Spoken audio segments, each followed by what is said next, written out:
j'ai envie de féliciter Nathalie quand même pour son premier grand raid. Belle expérience, on peut dire. Ah oui, merci Plutôt beaucoup, bien, Émilie. Félicitations d'une championne, c'est toujours bon à prendre. Bien rondement menée, donc je suis assez impressionnée du rythme et de la cadence que tu as su mener jusqu'au bout, donc vraiment on peut la féliciter pour ça.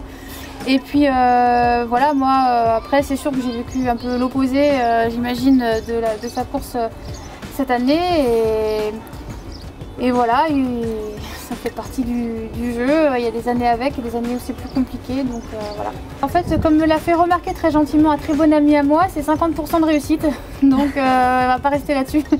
Mais oui, il y a des fois où ça se passe, où quand ça veut bien, et puis des fois on vit des expériences qu'on n'aurait pas imaginé qu'ils puissent renverser une course ou du moins tout remettre en question. Et voilà, ça fait partie du raid, du grand raid aussi, et ça fait partie de l'ultra. Quand je dis que sur ultra, c'est comme en raid multisport que tu connais bien. Rien n'est écrit à l'avance parce que c'est tellement long qu'il peut se passer plein de choses. Et on a beau prévoir, on a beau anticiper, on a beau être préparé, arriver avec l'envie, être soutenu, tout ce qu'on veut. Jusqu'au bout, on ne sait pas ce qui peut se passer. Et voilà, on peut vivre des expériences très compliquées. C'est même pas le motif ou les raisons en soi. Je pense qu'à un moment donné, une déception après soi-même, quand on fixe la barre très haut, c'est toujours très compliqué de ne pas réussir dans dans tout l'engagement qu'on donne pour y arriver. Et surtout quand on voit tout le soutien qu'on peut avoir à côté, c'est sûr que ça fait, voilà, c'est difficile à vivre. Mais en même temps, c'était pas facile pour toi aussi, t'es arrivé, tu avais envie de défendre ton titre, j'imagine, parce que la performance que tu avais fait l'année dernière, tu avais envie de renouveler une belle expérience et je pense que du coup ta déception doit être aussi plus importante. Surtout, non, vraiment c'est au moins d'être allé au bout de l'aventure qui prime. Plus que la place, même si tu sais que le Grand Raid, voilà, c'est quelque chose, etc. Mais moi, comme je dis toujours, avant et même pendant et même après, ce qui prédomine, c'est de se faire plaisir au travers de ce qu'on fait. Et ça paraît anodin, ça paraît peut-être comme ça facile, mais non, je veux dire être dans son truc et aller au bout de ce qu'on est venu chercher, c'est tant d'heures d'effort. Et tant d'engagement dans toute la vie au quotidien, etc., de tout ce qu'on met en avant, et pas pouvoir aller au bout de ça, c'est ça qui frustre énormément. Après, la place, quand elle veut bien tourner et que ça se passe bien, c'est la cerise sur le gâteau. Ah, ça c'est clair. Mais je pense que tu pourras nous en parler pas mal. Mais voilà, après, le titre, ouais, c'était cool, ça aurait été bien de pouvoir se battre un peu pour le défendre. Et j'aurais aimé participer à la jolie bataille avec Émilie et Nathalie, mais cette fois, ça l'a pas fait. Voilà. Déjà, c'était pour moi une grande aventure, une grande découverte. Je me disais, finir dans les 5, ça serait bien. Bon, finir sur le top du podium, c'est super. Donc là, je suis encore sur mon nuage. Hein. Ça va durer encore quelques jours, voire quelques semaines, parce que parce que c'est tellement magique, quoi. Pour moi, quand même, même si effectivement j'abordais la course en me disant peu importe un peu la place, c'est plus l'aventure qui compte. C'est quand même une épreuve très longue, c'était mon premier ultra et pas n'importe quel premier ultra. Donc du coup, je m'étais un peu mis la pression là-dessus, quoi, de dire faut que j'aille, quoi. Je me voyais assez bien finir malgré tout, je m'étais préparée mentalement, arriver au stade de la Redoute, tout ça, je le visualisais bien. Mais après, c'était le pendant que là, je visualisais pas du tout, quoi. Donc, comment ça allait se passer, les paramètres, même si on essaie toujours de baliser un maximum de choses, les ravitaux, les changements de chaussures, quoi, toutes ces petites choses qui font que ça nous permet de mieux finir la course, de moins se blesser et d'arriver le plus fraîche possible. Il y avait tout le cœur de la course que je maîtrisais pas du tout, quoi. Et puis en fait, ça s'est déroulé avec le temps. Et puis une fois que j'étais devant, je suis quand même compétitrice. Hein, donc l'objectif, voilà, l'objectif, c'était d'y rester le plus longtemps possible. On s'est retrouvés avec Émilie dans ma fat. Et étonnamment, à ce moment-là, on n'était plus trop dans la compétition, je trouvais, quoi. On a fait un bout de chemin ensemble. Et puis les choses se sont dessinées toutes seules en sortant de ma fat, en remontant sur le Maïdo.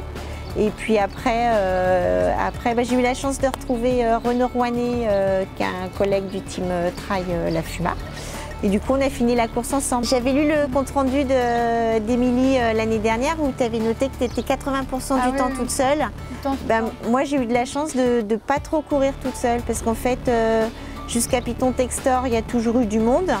Après, j'étais plus ou moins seule, mais après, moi, donc les 50 derniers kilomètres, bon, j'étais avec Émilie dans ma fat, après j'étais avec Renaud jusqu'à l'arrivée, quoi. Donc moi, si j'ai fait aller 40% toute seule, c'est vraiment le maxi. Et du coup, dans quelle partie tu étais toute seule du coup? C'est plus par intermittence en fait, plateau Kervegen. Après redescendre sur Sillaos, col du Taibit, j'étais toute seule, Marla. Ouais.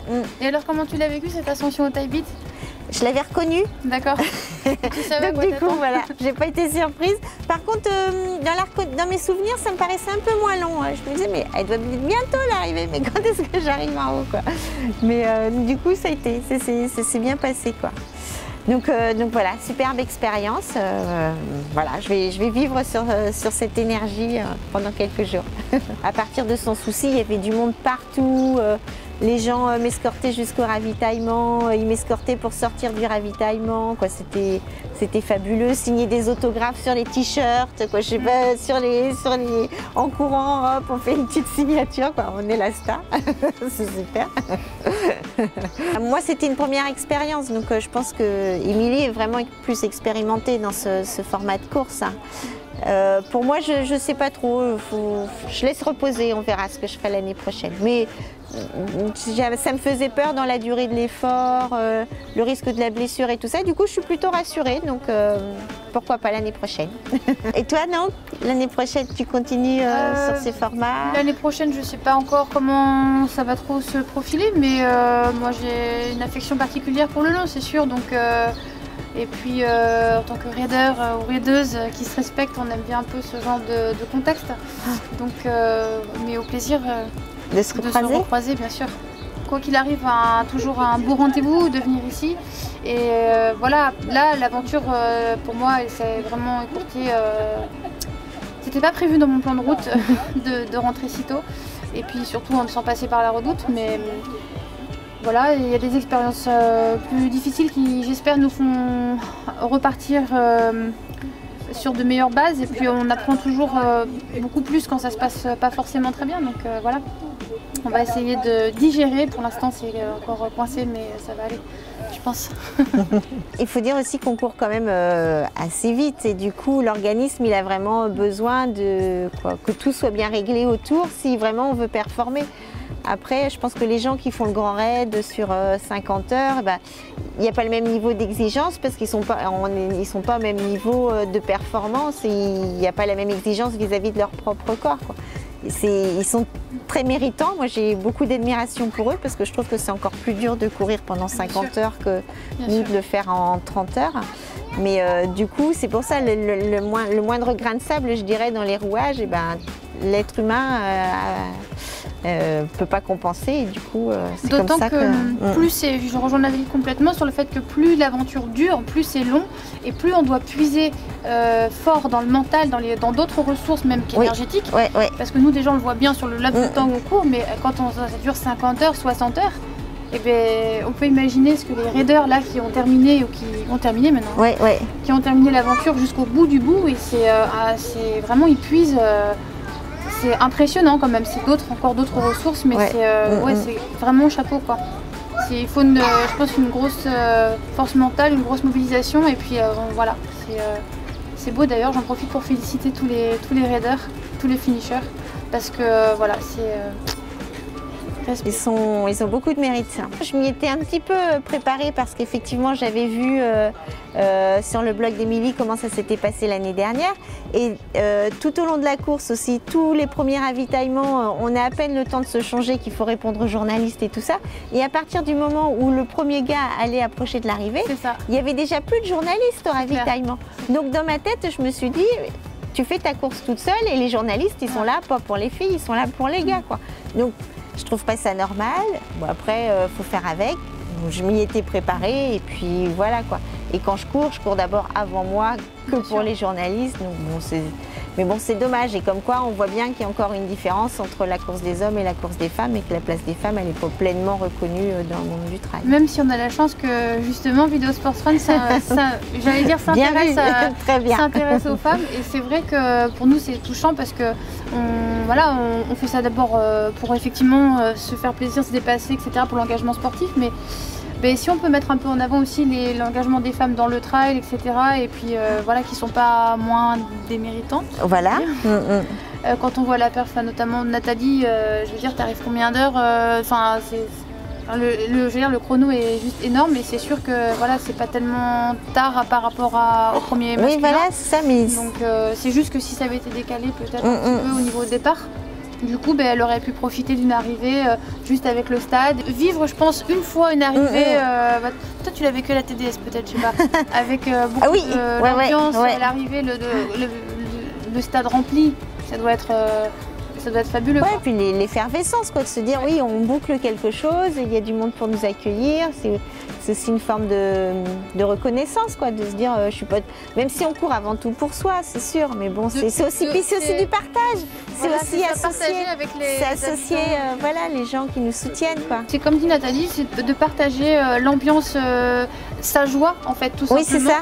Avec les gens à l'arrivée, c'est juste ça en fait. Je pense que d'ailleurs c'est plus ça qu'autre chose, parce qu'après voilà, on est heureux quand même je pense. Hein. Ah bah bien sûr. Même si y a personne, on est heureux quand même. Ouais. Mais c'est un partage de dire merci quoi.